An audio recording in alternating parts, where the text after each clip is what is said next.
So these are our two 35 millimeter projectors that do still work, and we use them from time to time when we can, and like when we're able to get our hands on a good 35 millimeter print. And so last season we had some funding from the Edmonton Arts Council that helped us.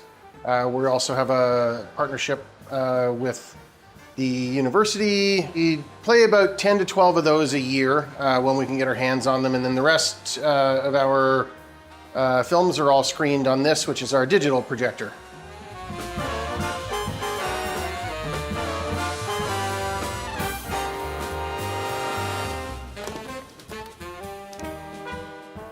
I mean, paint-wise, like that got a bit of a facelift after we moved in.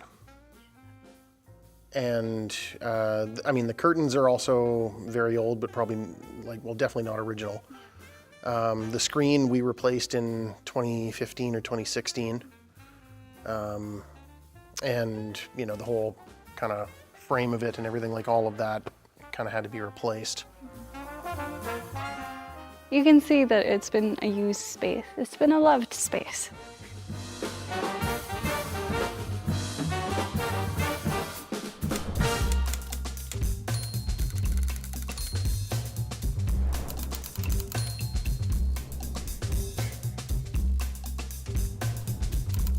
I went to Metro Cinema, which is, I've been always confused, Metro or Garneau?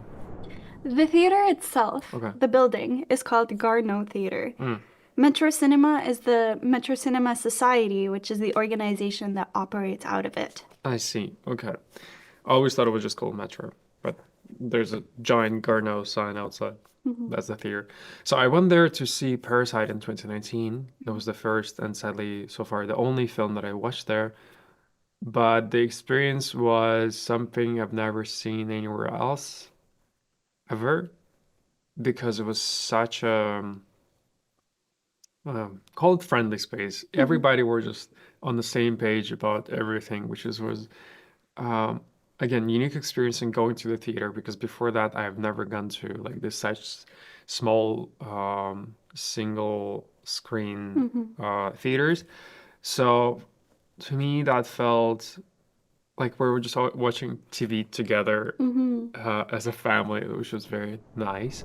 Yeah, so Metro started in 1977 as a film society under a different name and sort of with a loose connection to other film societies around the country.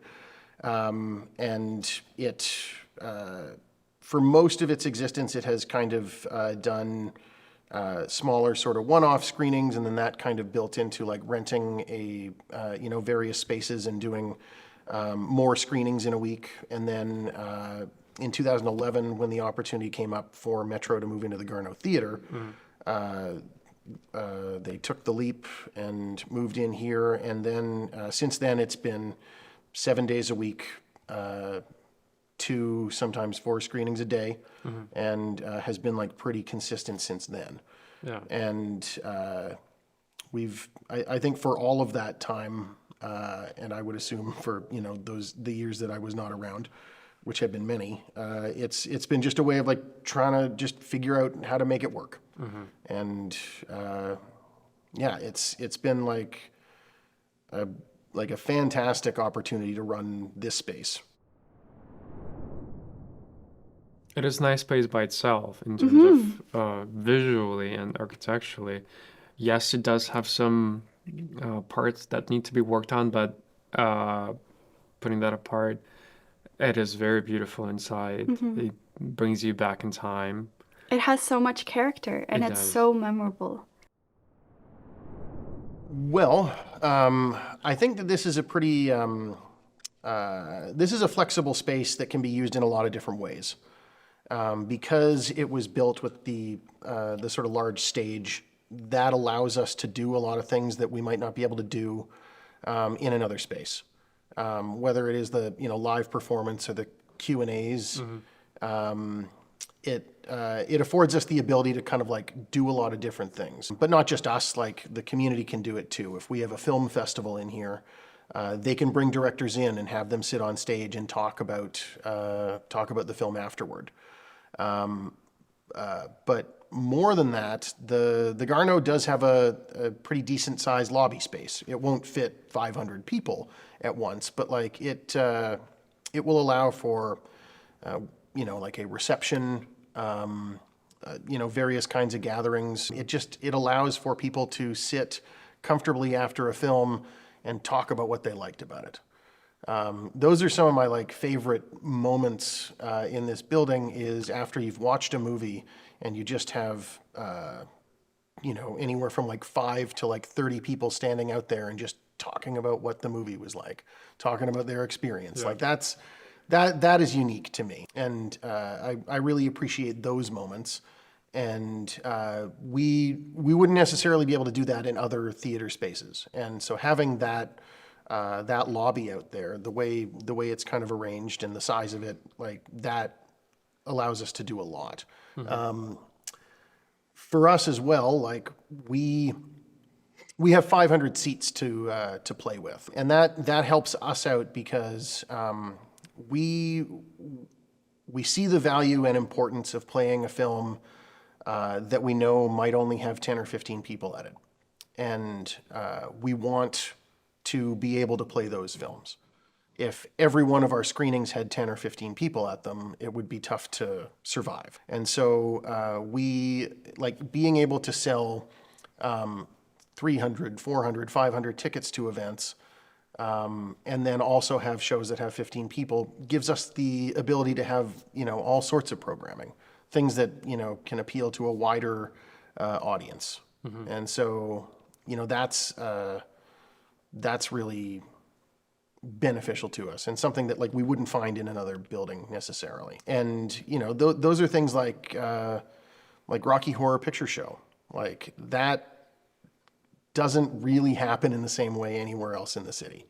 And the energy of this space when it is like full of people for that film, and people are dressed up and they've got props and they're throwing rice and toast, and like it's really special. And like being able to do that with 500 people from the community rather than like 30, it kind of adds to that energy. And so like we can do that on a night and then have a quieter screening with 15 people who absolutely loved that film as well. And so that, like that ability is great, because there's, if we couldn't do that, there would be these movies that just wouldn't play in Edmonton otherwise. At all, yeah. Like they wouldn't happen at Cineplex or Landmark, and they would be lost to to us. So like I'm happy that we're able to do that.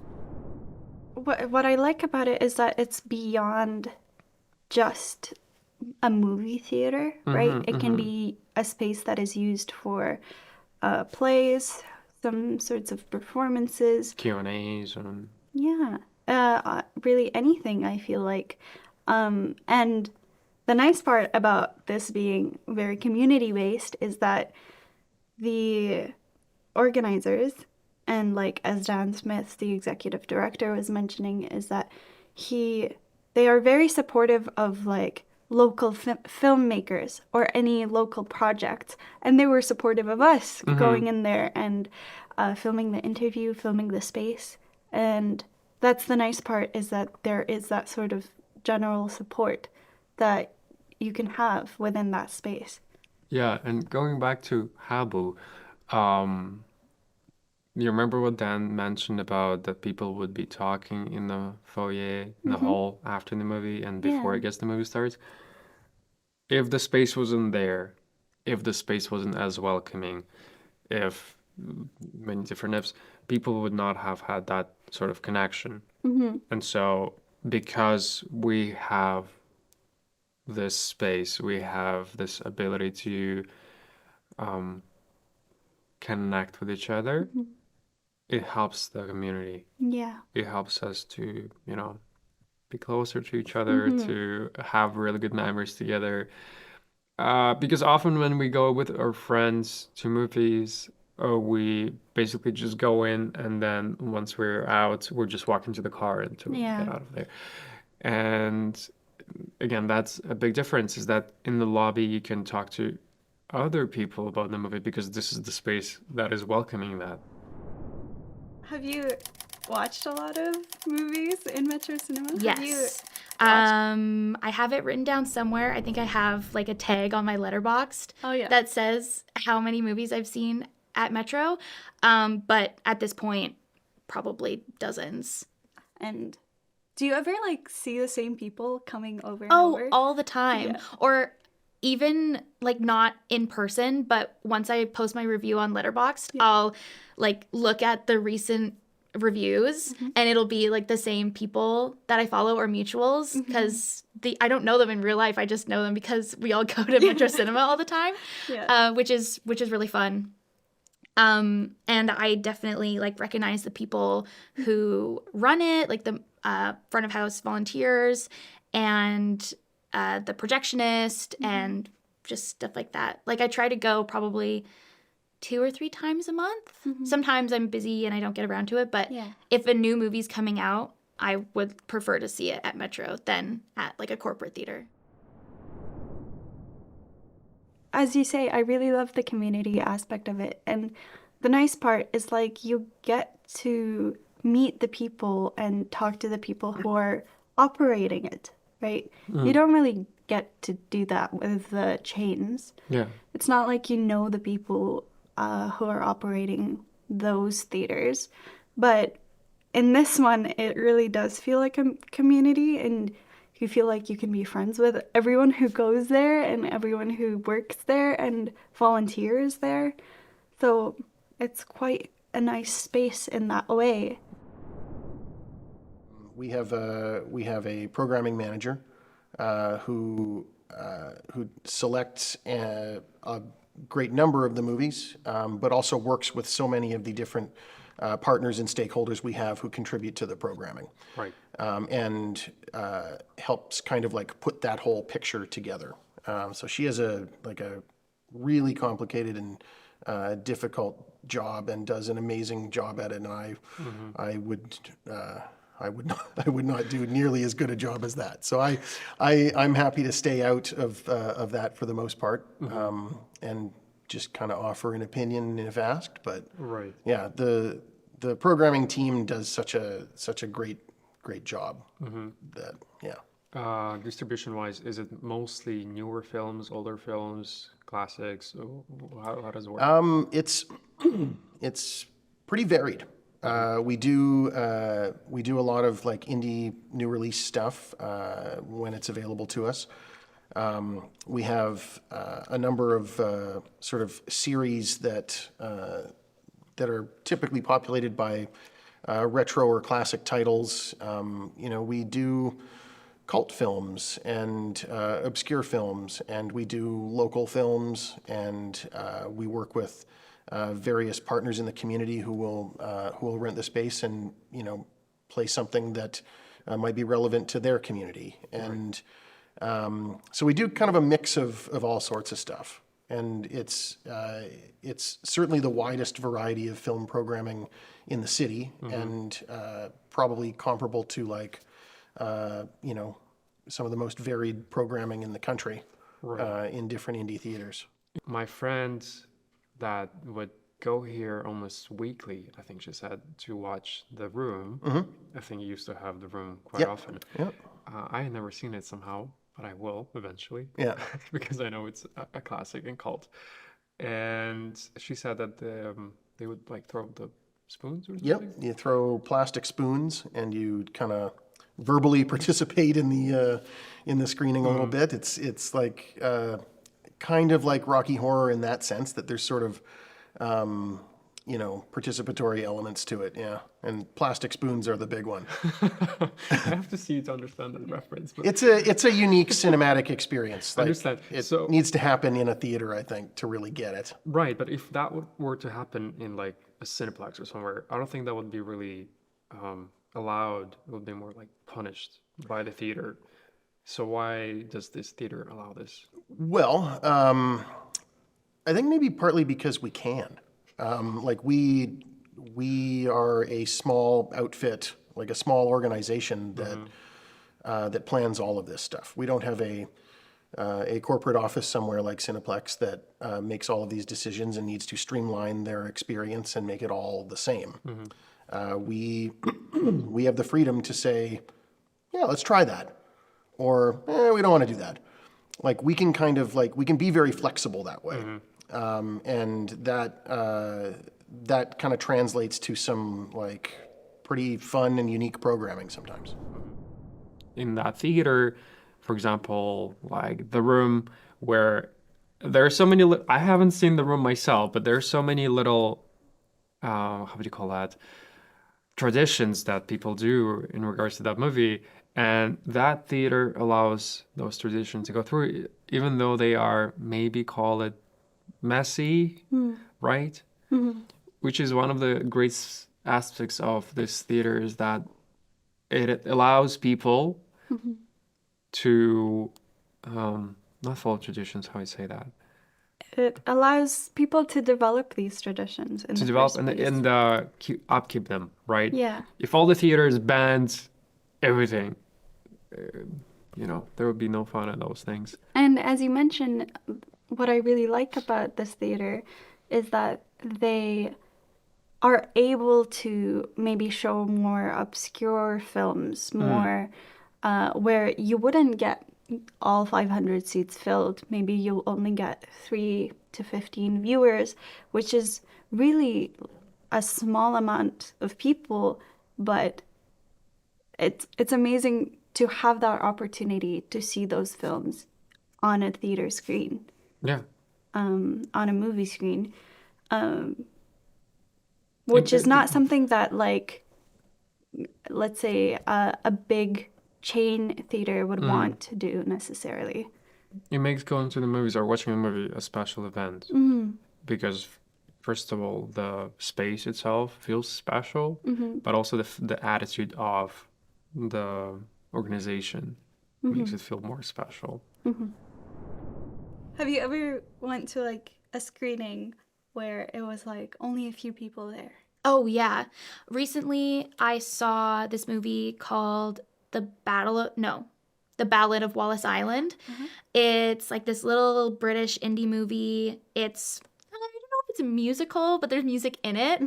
And it was me, 2 of my friends, and like 3 other people. And there's like 500 seats at the Garneau. So it's really fun. You kind of get to let your guard down. Although you don't want to like talk out loud or be on your phone, you do get to like have more of a personalized experience, I guess. It's almost like a private screening, even though, you only paid the price for a regular ticket.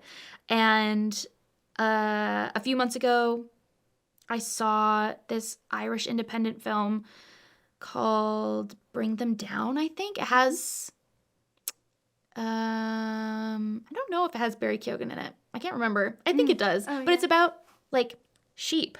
Oh, nice. And it's a sheep thriller about competing sheep farmers. And it was just me and my friend and one other person in the whole theater. So that's fun. But then there are also opportunities like Rocky Horror, where they do like several screenings a year, like mostly during Halloween, but also in May, where everyone dresses up. It's like sells out. So the theater's completely full. It's rowdy. It's fun. And it's also like experience more than just going to the movies and like watching Rocky Horror. Like there's the callbacks, there's the costumes, the costume contest, the props that everyone has, and throwing rice at everyone. Have you been? I haven't. You have to. Yes, you have to. You must. Yeah, they Did do. you like dress up? And everything? Yes. It was my fish tights or my fishnet tights and my underwear and then the seat. Nice. Awesome. And like corset, boa, makeup, the whole thing. Yeah, it was really fun. Metro's a really special place because you're allowed to let your guard down and have fun to an extent, obviously. Like it's a public space, so you want to respect the space and you want to respect like the heritage of the building because it is so old. But they make sure that everyone's respectful and kind and We're always trying to figure out ways that we can kind of augment and add to our programming. So whether that's having an expert come in and speak, or a filmmaker come in and introduce their film and talk about the filmmaking process afterwards, or live performance is another thing that we will often try and pair with a film screening to add to the overall experience. Right. And the more we can do that, the better.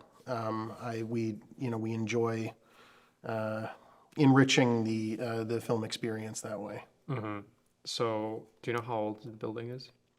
We are approaching the 85th anniversary. It was built in 1940. Yeah. Yeah. It's 85 years ago. Yeah. Yeah. Well, a long time. Yeah. So back then, was it the same kind of focus on the community, or it sort of switched over the years? I mean, If you know that part. I think it was probably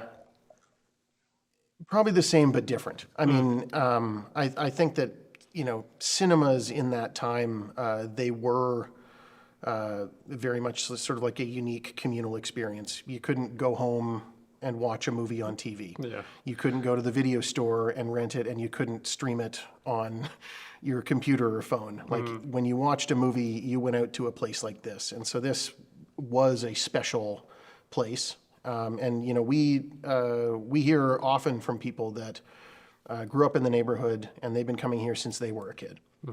So I mean, it was special and communal in that sense. And over the last 85 years, the way we consume media, the way we consume film has changed a lot. And something that we try and do here is make sure that we celebrate that communal aspect of it, that community part of it. Right. And I think the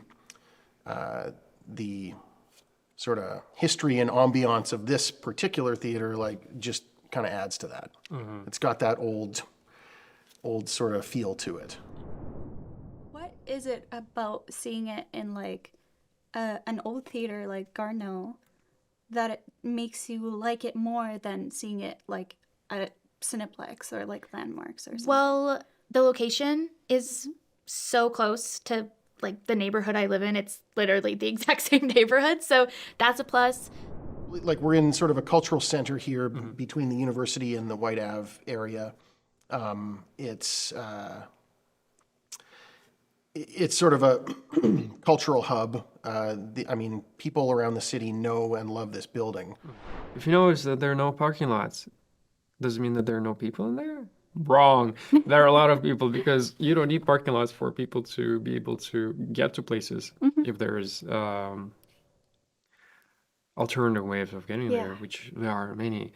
So to the point that there's no need to build massive parking lots if there's a theater in there. Theater fits in, what is it, 500? Yeah. 500 people? Yeah. So 500 people, and it's often is full. Somehow get there and somehow, manage, and it's working out great. I feel like because the location is very convenient, like you can easily take public transit or walk or anything like that, or a combination of both. But yeah, there really isn't any need to drive there necessarily, which is quite nice. Well, we could talk about the history of the Garneau building itself. It did go through, of course, a stage when people feared it would be demolished, but thankfully it was saved. Another theater that stands out to me in downtown Edmonton would be the Paramount, which is closed down. Yep. So what do you think Garneau did differently to stay open? It's a good question. I'm not sure who was operating the Paramount when it was last operated as a theater. And there could be, a variety of business reasons why that would have, perhaps shut down over time. I mean, Edmonton has a long history of many, many theaters that are now sort of gone and probably have been for decades. So the Garneau was operated before Metro by a company called Magic Lantern, which does operate a number of small theaters around Alberta and perhaps elsewhere too. I'm not sure, but they operated this place for a long time and kind of as a second run theater, and I think had a fair bit of success with that over the years. Prior to that, it was a Famous Players theater, and that was back at a time when a company the size of Famous Players, I guess, still saw value in running a single screen theater. But as everything shifted to multiplexes and the business model kind of changed, Famous Players got out of that, and it was just sort of smaller companies that would end up operating a place like this. Right. But it's unique in the film world for sure. Like having a large capacity single screen theater is it's unusual because most of the theaters out there are big box, 12 screens and giant sort of spaces, and we have just sort of found a niche outside of that. Yeah, and it's not like you can build an extra room with the bigger screen on the I side. mean, we think about it all the time. Oh, Like, okay. like we would love to have another screen to like sort of expand to and play with, but it would be tough to fit anything in this this space. What's your favorite part about the Garneau Theatre? Like, what's your favorite historical aspect of it? My favorite part is probably the glass bricks. You don't really see glass bricks a lot anymore. Like, they're not really integrated into contemporary architectural design. Yeah. But something about the bricks is just so quirky and unique. Like, the building itself is art modern, I think. Mm-hmm. And the mixture of the glass bricks on the facade and the marquee and the like big brick box on the back of the building, it just adds so much character to it. I think that's probably my favorite. You're right about that. I feel Do you like have a favorite part? Yeah. Oh, it's so hard. I really like the sign. Yes. It's very iconic. It's so iconic. Very recognizable. Yeah. And I really like the concession is new. Yeah. Yeah. Dan was explaining how like that wasn't a thing before. Yeah, right? yeah. During theater, or like movie screenings. The carpet I also like. Yeah. It has a lot of character. Yeah. And we got to see like the black room. Is that what it's called? Like where they have the projector and everything? Yeah. Yeah. That's really cool. It was really cool to see what it's like up there. Yeah. So. As a patron and a fan, I've never been able to go in there, but secretly I really want to be a projectionist. Right. So anyone working at the Metro's listening, give me a job. Because it's such a cool job to be able to just hang out there and project the movie. When I think about the sign, I think about standing on the other side of the river at, I forget what that park is called, but the park next to the high level bridge and like looking over at the south side. And in the evening, you can see like the marquee, like the Garneau sign with the lights. And I think about when the building was built in the 40s and how all the high rises and like the university high rises weren't built up yet. So it was just like the tree line of the river valley and then the Garneau sign. I think about that and I'm like, wow. Yeah. Imagine being there. Yeah. Architecturally, something that stands out to me, it would be the outdoor neon sign, Garneau, that is, I know, preserved by the city. Like, you cannot really change it or remove it, as far as I understand. Yeah, there is a bylaw protecting that feature of the building. And so it's as far as I know, there to stay. Like the city has recognized its sort of architectural and cultural value. I love the Garneau brick lettering on the side of the building. So on the south side of the building, it says Garneau in brick up at the top, which I've always loved. I mean, I do love the sort of neon aesthetic, inside the building, like. Oh yeah, I did enjoy a lot. Does it change the color? Sorry? Does it change the color, or does it stays These lights here? the purple ones? Yeah, they will change. So that was actually like when the building was built, there was neon tubing in there, and it wouldn't have changed at that point. But there was like kind of neon lighting in that sort of like rounded architectural feature on the ceiling. And for years, it's just not worked. It was taken out of service in the early 2000s, I think. And we had some grant funding that included some of the stage lighting and some other sort of production aspects in the building, and we were able to allocate some of that to restoring that feature with updated LEDs. LED, yeah, right. So like it is like it can change and does change, but it was kind of nice to bring back that sort of feature of the space, and 'cause I imagine it would have looked pretty cool with the neon up there. Oh yeah. And when you get up there on a ladder and look sort of down that trough, you can see the old neon Oh, you in love there. that. Yeah, like it's still in there, but we just sort of laid out Background LEDs instead. It does look very make it look very unique. I don't think I've seen other places with like neon or let's say LED. Yeah, it's like pretty that. cool. I like it. And the lights are I assume also original. I doubt that they are original to the space. And if Okay. you look at old photos, those are not in there. When they arrived in the building, I'm not too sure. There's been a tradition of theaters kind of like receiving, whether it's equipment or different things from other theaters as they close down. And my guess is that is from Happens, yeah. some other theater, either in town or in Western Canada. Right. But it is old glass. That I can tell you. Like Yeah. it's old, fragile glass that is not easy to replace. Right. And then we also been told that they used to have 700 seats, and now it's down to 500. Yes, 700. It might have even been closer to 8. I'm not sure. Okay. But yeah, it used to have a much higher capacity, and that's just The seats were smaller. seats were smaller. There were no cup holders, most likely, so they could probably fit. I think these rows are 13 per row, and I think it was 15. The rows may have extended, closer to the stage at that time, and then again smaller seats in the balcony as well. Right. And so yeah, I look out there and I don't know how you could fit 200 more seats in this place, but apparently they did it. Somehow everybody just fit in together. Yeah. And so the building is 85 years old, you said? Yep. Yeah.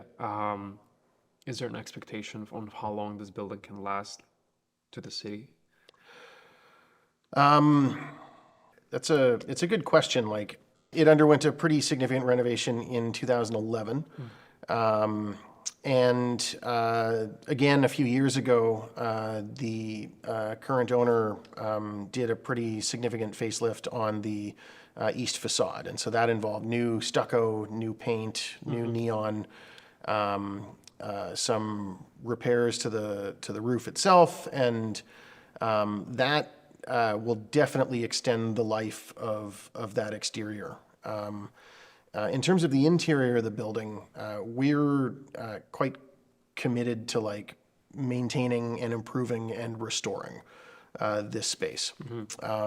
So that it involves just lots of coats of paint and repairs to the carpet and doors and other systems, plumbing, everything like that to make sure that it's in good shape. But still maintaining the older look. Our goal is to like try and keep the aesthetic of the space as much as possible.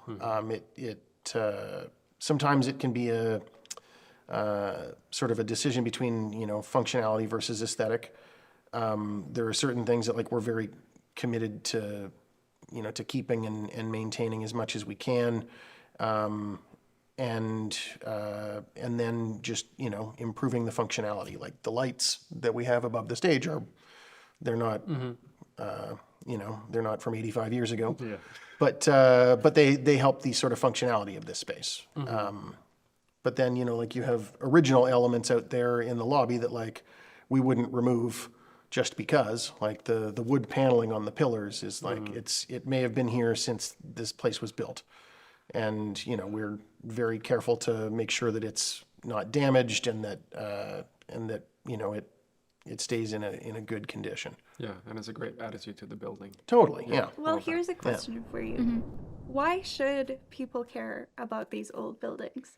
I think people should care about old buildings, especially in Edmonton and Western Canada, because if we don't, then it erases the past. Like, even the bad stuff about the past with, like, decolonization and reconciliation are all things we need to consider. But if we were to demolish all the buildings and replace them with new high-rises, then how would we be able to start conversations about the past? So they start conversations and they maintain conversations. And I also think it's more sustainable to maintain an old building than completely flatten it and then use all these new materials to build something new. Yeah. Like, how much energy goes into that versus just maintaining what we already have. Right. I think that's really important. And also, it adds like flair and character to the city. Yeah. Like, it's like proof of craftsmanship that isn't really shown in